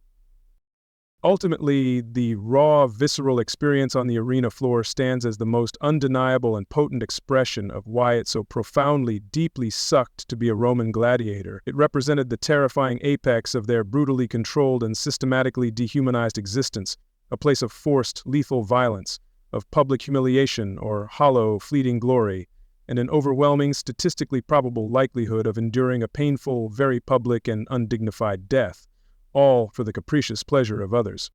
This theater of cruelty where one was forced to kill or be killed before a roaring, indifferent multitude defined the gladiator's unique horror. The chaos, the noise, the ever-present fear, and the chilling detachment of the crowd all combined to create an environment of almost unimaginable psychological and physical torment. Their suffering was the spectacle, their lives the price of admission. The arena was not just a place of death, but a place where the very essence of their humanity was systematically devalued and offered up for public consumption. As the night's deep quiet envelops us, we focus on one of the Roman gladiators' most iconic and terrifying moments, the instant a combatant was defeated but still clung to life on the bloodied arena sand. All the arduous training, the pervasive fear, the brutal effort of combat, all culminated in this single fragile pause where fate hung precariously. What happened next? How was the destiny of the vanquished decided? Tonight, our gentle exploration unravels the truth behind the infamous thumbs, the complex interplay of the crowd's volatile will, and the ultimate power over life or death. When a gladiator was wounded, disarmed, or too exhausted to fight on, he might make a desperate appeal for mercy by dropping his weapon and raising a finger, the ad digitum gesture. This was an admission of defeat, a plea for his life directed to the crowd, and, crucially, to the editor of the games. At this juncture, the power seemed to shift to the thousands of spectators. Their roars and gestures, including the famous yet often misunderstood Pollex Verso or turned thumb, would indicate their collective sentiment regarding the fallen gladiator's plea for continued existence. The enduring popular image, heavily reinforced by art and cinema, is a simple binary: a thumbs up for life, a thumbs down for death. This potent visual has become a universal symbol. However, this clear-cut interpretation, while dramatically effective, doesn't fully align with the more complex and ambiguous historical evidence regarding the Pollex Verso. Ancient texts mentioning the practice are often frustratingly vague, leading to considerable debate among scholars about the precise nature of these fateful hand signals and their true meaning. Several theories attempt to reconstruct these signals. One suggests a thumb hidden in a fist, like a sheathed sword, meant mercy, while an extended thumb, like a drawn sword, signaled death. Another posits a thumb pressed downwards meant spare, while an upward thumb aimed towards the throat was the death knell. Whatever their exact form, these gestures were not silent. They were amplified by a tremendous roar from the crowd shouting "Mita, let him go," for mercy, or the chilling cry of "Ayugula, slay him," if they demanded death.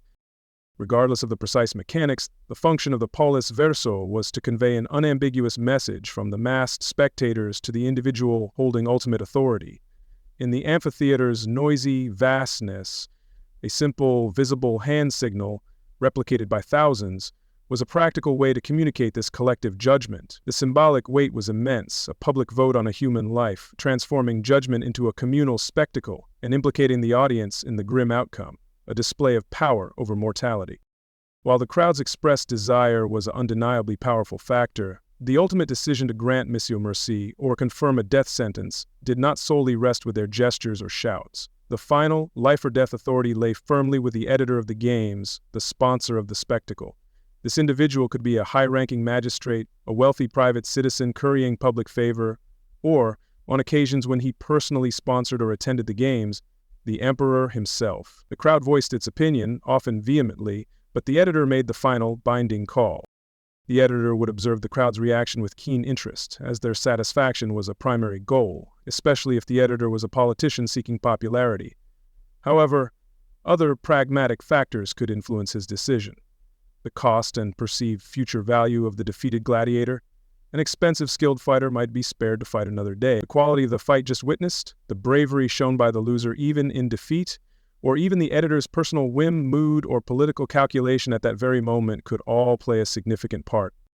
Silently watching was the Lenista, owner of the Gladiators, desperately hoping his valuable asset would be spared, though he had little direct say. What swayed the crowd? A gladiator who fought with exceptional skill and courage, even if defeated, was more likely to earn their admiration and a plea for life. Conversely, perceived cowardice or a poor showing often met with scorn and demands for execution. The Romans admired martial virtue. A good death, if it came to that, was preferred over a shameful surrender or a lackluster performance. The psychology of the Roman crowd was a complex and notoriously fickle entity. Sometimes sheer bloodlust might prevail, especially if the day's program had been perceived as lacking in sufficient depth.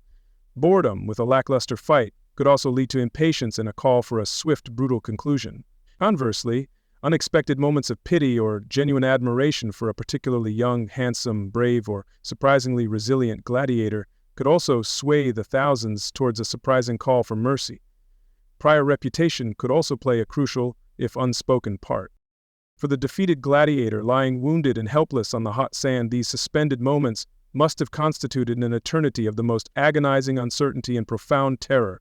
His life, his very breath, hung precariously on the ephemeral gestures of thousands of strangers and the opaque calculations of a distant, powerful official. He would strain to hear the crowd's verdict through the ringing in his ears and the haze of pain, anxiously watching the editor for that final, fateful signal that would dictate his immediate future, continued existence, or swift oblivion. Once the editor made his momentous decision, the outcome was invariably swift and decisive. If mercy, missio, was granted, the victorious gladiator would lower his weapon and the defeated fighter would be permitted to leave the arena, often to receive urgent medical attention and, if he recovered sufficiently, to fight another bloody day. If, however, death was decreed, the victor was grimly obliged to carry out the sentence immediately, dispatching his former opponent with a quick, professional, and final blow as the crowd roared its judgment. This entire elaborate system of determining life or death in the arena was not, by any stretch of the imagination, designed for justice, fairness, or due process in any recognizable modern sense.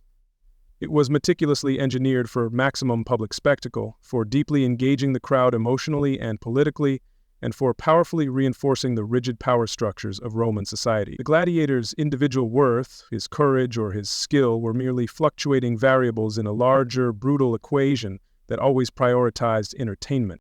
So, while the simple image of thumbs up for life, thumbs down for death is potent and enduring, the historical reality of the Pollex Verso was likely more complex in its actual mechanics, but utterly identical in its terrifying, chilling implication for the gladiator.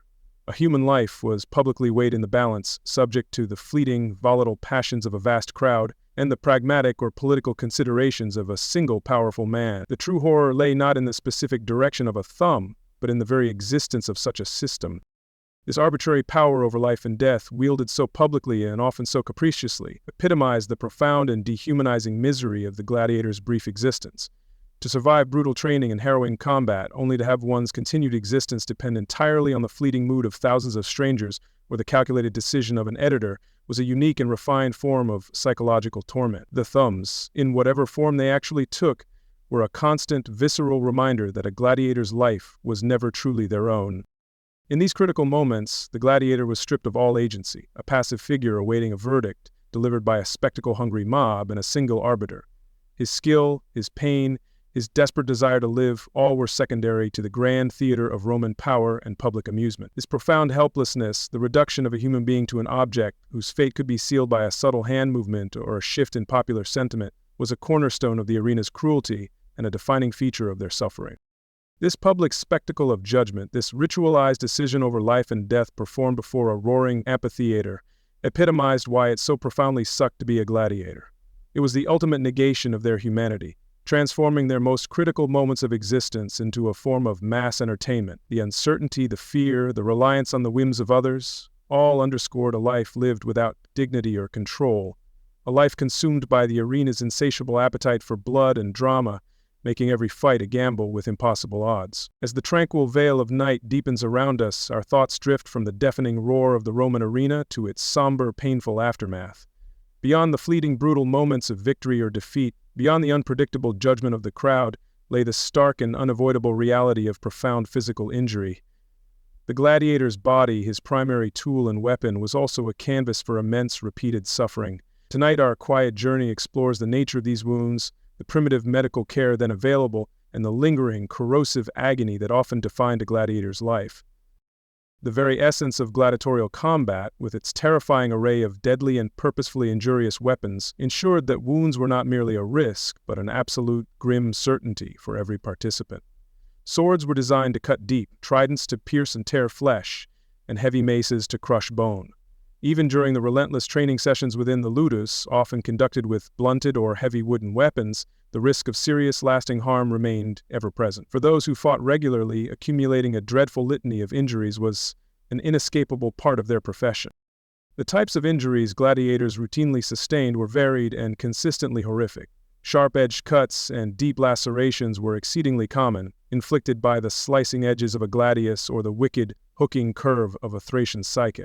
These wounds could range from superficial slashes, perhaps intended merely to draw blood and excite the packed crowd, to gaping gashes that brutally severed muscle, tendons, and major blood vessels. Uncontrolled bleeding from such injuries posed an immediate and often life-threatening danger on the hot arena sand. Puncture wounds from tridents or spears posed another severe threat, potentially perforating vital organs with little outward sign of the internal devastation. Broken bones, ribs, limbs, collarbones were common, from falls or blows, as were painful joint dislocations. Head trauma, despite various helmet designs, was also a significant risk, with repeated concussions likely leading to cumulative neurological damage. Setting these fractures and reducing dislocations was an intensely painful process, often done crudely and without effective anesthesia, ensuring imperfect healing.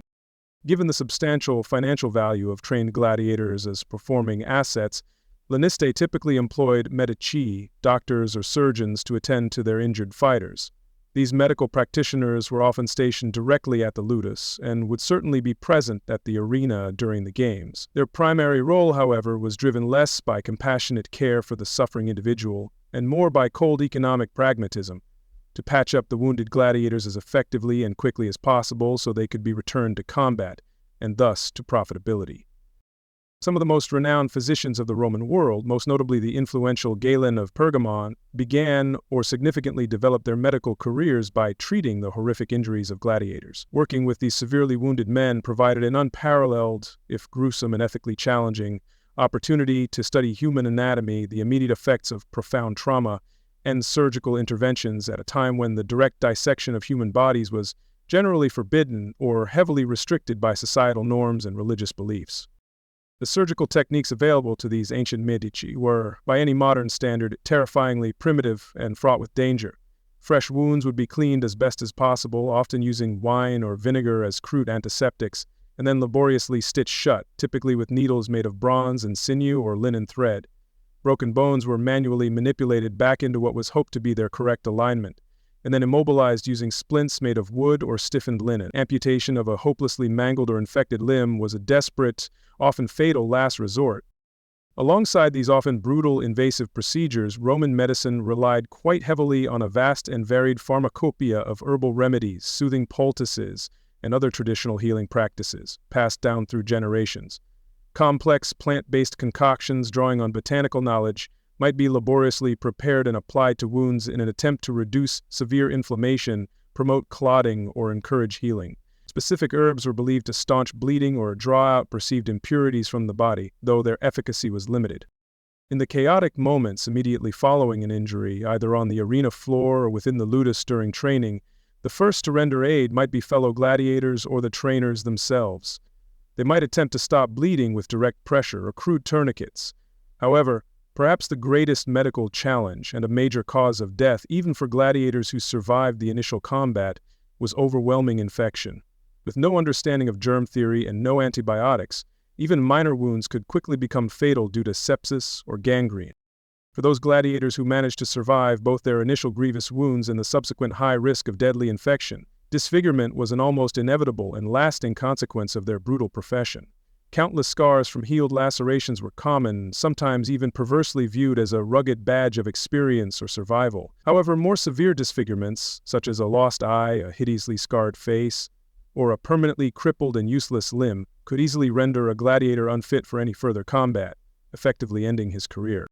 Beyond the immediate searing pain of fresh injury and the ever-present dangers of subsequent infection, many surviving gladiators would have been forced to live with debilitating, unceasing chronic pain for the remainder of their often shortened lives. Poorly healed fractures, damaged joints leading to severe and crippling arthritis, persistent burning nerve pain from deep wounds, and the general accumulated wear and tear on their bodies from years of brutal training and combat would have been a constant source of profound, unyielding suffering. Even a gladiator deemed victorious in the arena, perhaps lauded by the crowd and meagerly rewarded by the editor, often returned from the bloodied sand to a grim world of continuing, unabated agony. The fresh wounds sustained in one fight would need to heal, frequently imperfectly and slowly, before they were inevitably called upon to fight yet again. Life after a fight was rarely a period of genuine rest and true recovery, but rather a grim interlude of painful wound management and anxious waiting for the dread summons back to the arena. Living with constant or frequently recurring physical pain alongside the frustrating and often humiliating physical limitations imposed by their array of past injuries would also have exacted an incredibly heavy psychological toll on these men. The inability to move freely without wincing, the potential dependence on others for basic care, the bitter frustration of a body that no longer responded as it once did, these relentless factors could easily lead to crushing depression, fits of uncontrollable anger, or a deeper, more pervasive sense of utter hopelessness.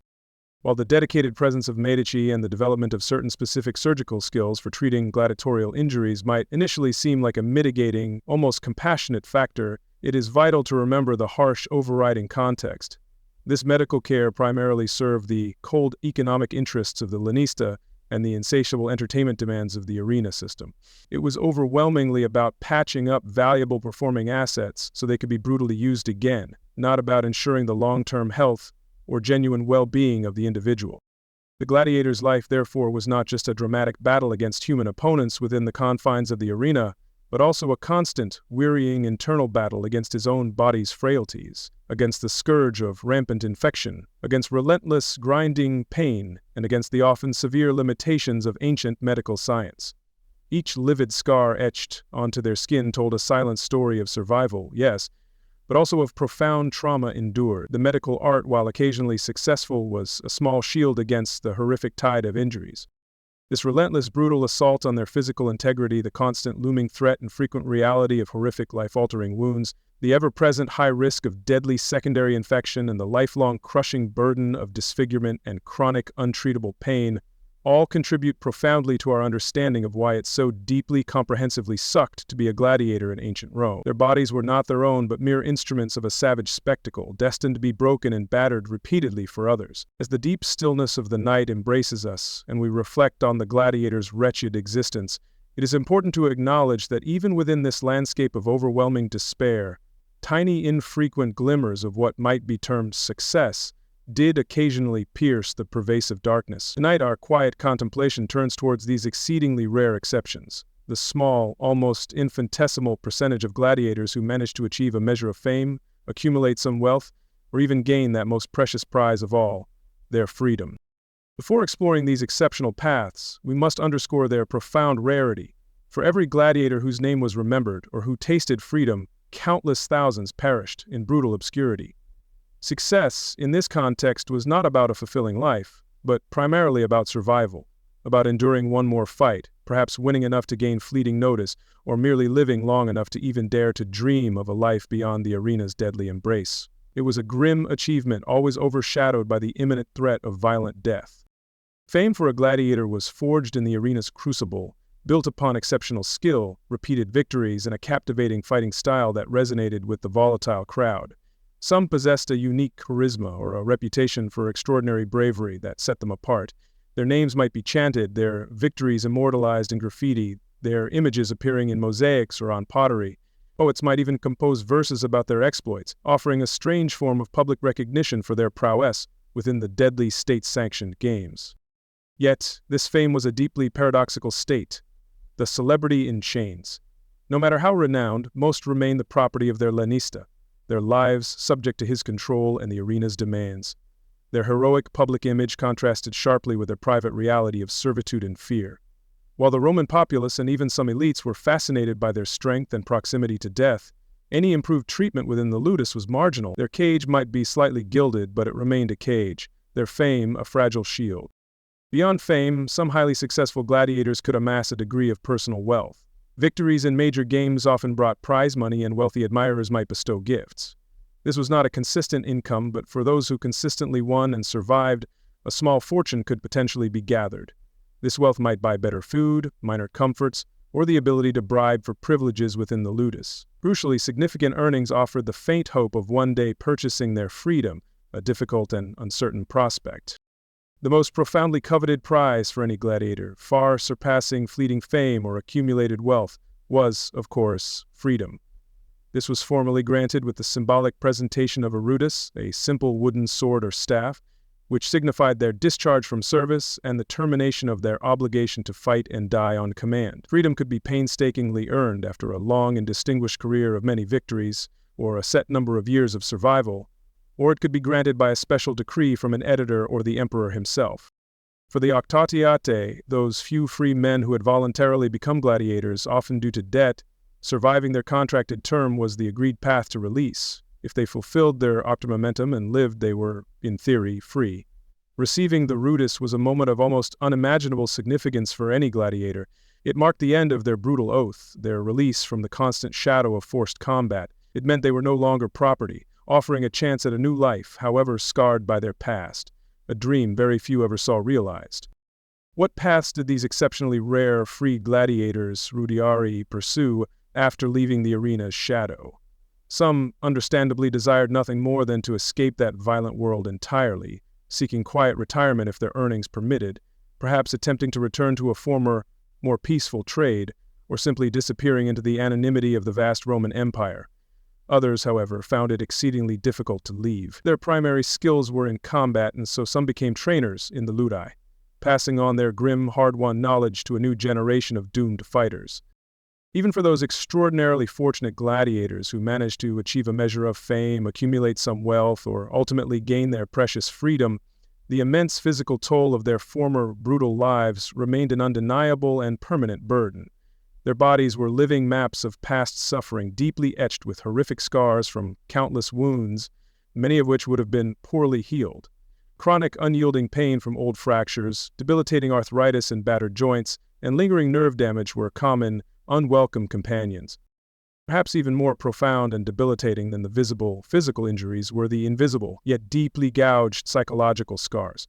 The immense trauma of repeatedly facing imminent death, of being forced to kill other human beings, often in similar dire straits, of witnessing an endless, horrifying parade of violence and suffering, and of living for years under conditions of constant fear and brutal discipline, would have left deep, indelible marks on their psyche. Post-traumatic stress, severe anxiety, and depression were likely common. Furthermore, even if a gladiator was formally freed and perhaps even became relatively wealthy from his earnings in the arena, the pervasive social stigma of infamia, the legal and social dishonor intrinsically associated with their violent profession, often clung to them tenaciously. They were still viewed by many in respectable Roman society as fundamentally tainted by their savage past, as individuals who had participated in or been coerced into a base and degrading. This infamia could severely limit their future civic rights. So, did the attainment of fame, the accumulation of wealth, or even the granting of formal freedom truly offer a genuinely better life for these men? Compared to the daily certainty of terror and probable death within the confines of the Ludus, the answer is undoubtedly yes. It offered a reprieve, a precious chance at something more, but it was often just a more comfortable, perhaps slightly longer path that was still deeply shadowed by their violent past and the high probability of a premature death, either from their accumulated injuries or other hazards. Ultimately, these exceedingly rare instances of gladiators achieving some semblance of fame, worldly fortune, or precious freedom serve primarily to starkly highlight the overwhelming, soul-crushing despair and grim certainty of a brutal end that characterized the existence of the vast, silent majority. The dream of the rudis, the fleeting whisper of a famous fighting name, the remote possibility of a substantial reward. These were the thinnest, most fragile of hopes, perhaps serving the system by offering a sliver of motivation to endure.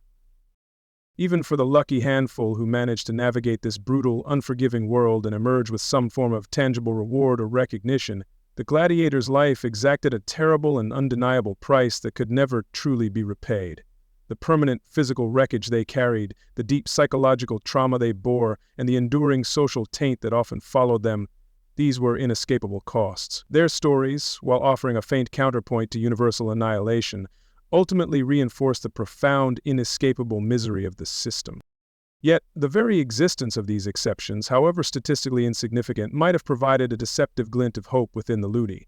Stories of legendary fighters who won their freedom or amassed riches could have circulated, fueling the faintest of dreams in new recruits or weary veterans. This hope, however illusory for most, might have been a crucial psychological tool for both the gladiators to endure another day and for the Lenista to maintain a semblance of motivation amongst men whose spirits were otherwise systematically crushed.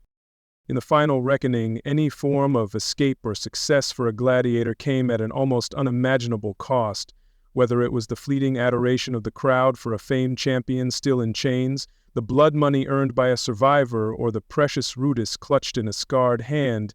These achievements were purchased with years of terror, unimaginable suffering, and the sacrifice of countless other lives. The path beyond the chains was narrow, perilous, and forever marked by the horrors of the arena, a somber testament to their ordeal. And so, as our quiet exploration of the gladiator's world draws to its close, and the deep peace of the night settles more fully around you, we pause to reflect on the somber journey we have undertaken together. We have ventured beyond the thrilling tales of arena combat, into the shadows of ancient Rome, to uncover the often heartbreaking reality of those known as gladiators. Their enduring legacy, commonly perceived as one of brutal entertainment and grand spectacle, masks a far more profound and troubling story of human cost, where individual lives were deemed expendable for the pleasure of an empire. It is a stark truth that countless individuals, far from being willing heroes, were consumed by the arenas over centuries. These were not abstract figures in a historical pageant, but people with the same fundamental desire to live that resides in us all. Their strength, their resilience, and what was often an incredible courage were systematically identified, then ruthlessly exploited, not for noble causes, but for a savage amusement. Their bodies, their pain, and ultimately their deaths became commodities, fueling an empire's insatiable appetite for diversion and serving as a chilling display of its absolute power over life and death. The spectacle of the gladiator forces us to confront the profound cost to the human spirit, both for those individuals forced into the arena and for the society that so eagerly consumes such displays. For the gladiator, it was a life defined by constant terror and systematic dehumanization. For the society that watched, the normalization of such extreme violence as public entertainment speaks volumes about its values and anxieties. The gladiator stands as a potent symbol of Rome's inherent duality, its capacity for extraordinary achievement, alongside an equally profound capacity for institutionalized cruelty. So, the next time the word gladiator surfaces, perhaps in a film or story, let your thoughts drift beyond the gleaming armor and the often heroic, romanticized portrayals. We must endeavor to remember the harsh, uncomfortable reality that lay just beneath that mythic surface. Remember the chilling coercion that populated the Ludi with unwilling souls, the pervasive fear that stalked their every waking moment, and the profound, crushing lack of agency that defined their existence from the moment of capture, condemnation, or sale until their very last, often public, breath. Remember the forced fights, where individuals were compelled to take the lives of others who were, in essence, fellow victims, trapped within the same cruel and unforgiving system. Remember the appallingly short life expectancies, the constant, looming threat of a violent death that could arrive at any moment, for any reason, or for no reason at all beyond the crowd's whim. And above all, remember the quiet, desperate fear that must have permeated their existence, and the simple, overwhelmingly human desire to merely survive another day, another fight, another command. The truest legacy of the Roman gladiator, then, is not simply one of thrilling spectacle or adrenaline-pumping entertainment, but one of profound human suffering, of extraordinary resilience in the face of unimaginable adversity, and a stark, enduring question about the moral compromises made in the pursuit of empire and public order.